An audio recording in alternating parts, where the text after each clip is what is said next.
और देखिए ईरान में ग्राउंड रिपोर्ट पर अमेरिका का बयान आया है। क्या है बयान? ईरान में ग्राउंड ऑपरेशन की जरूरत नहीं है, ये रिपोर्ट में कहा गया। दक्षिण विदेश मंत्री मार्को रूबियो ने कहा है और समय से पहले हासिल करेंगे ज्यादातर लक्ष्य, ये वो कह रहे हैं। 2 से 4 हफ्ते और चल सकता है ये युद्ध, रूबियो का बयान।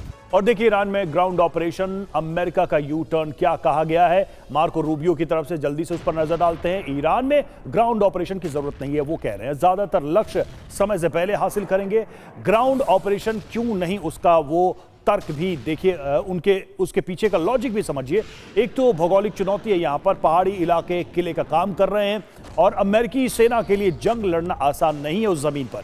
ईरान के लिए एम्बुश और गुरिल्ला युद्ध करना ज्यादा आसान है, उसकी वो तैयारी करके भी बैठे हैं। और ग्राउंड ऑपरेशन को लेकर देखा जाए, सैन्य लॉजिस्टिक, ये चुनौतियां इसकी है। सप्लाई लाइन बहुत लंबी होगी, ये एक अमेरिका के लिए बड़ा चैलेंज। सैनिकों को भोजन, ईंधन, गोला बारूद पहुंचाना, ये बहुत महंगा साबित होने वाले। बड़ी बात यह है कि अफगानिस्तान जैसे लंबे युद्ध से बचने की कोशिश हो रही है। ग्राउंड ऑपरेशन का इतिहास यूएस के लिए खराब रहा है।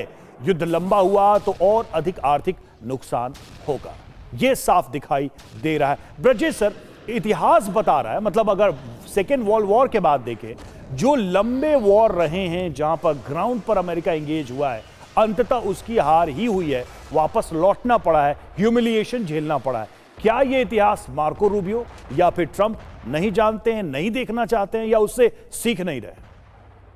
तभी ये बात सही है कि अमेरिका का रिजीम चेंज ऑपरेशंस जो रहा है कई कंट्रीज में, उसका सक्सेस रेट कोई अच्छा नहीं रहा है। जहाँ रिजीम चेंज हो भी गया है, जैसे सीरिया, इराक या लीबिया, वहाँ माहौल ठीक नहीं रहा।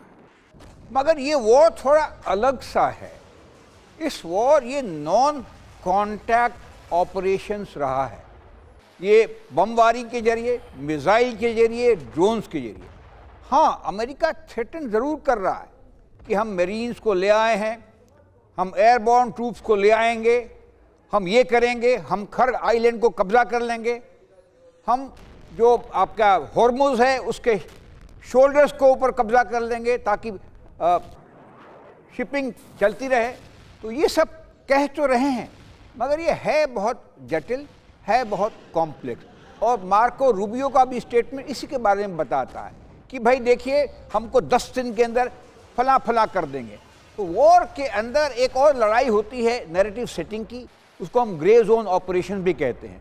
तो ये ट्रंप कहें या ईरान के फॉरेन मिनिस्टर कहें या रूबियो कहें या हेगसेट कहें, सच्चाई उसको नहीं बताती है, सच्चाई उसके बीच में है। और जो एनालिस्ट हैं उनका काम इस क्लटर को ख़त्म करना। ये बात सही है, ईरानियों ने अपना जो जज्बा दिखाया है, जो अपना मनोबल दिखाया है, वो काबिले तारीफ है।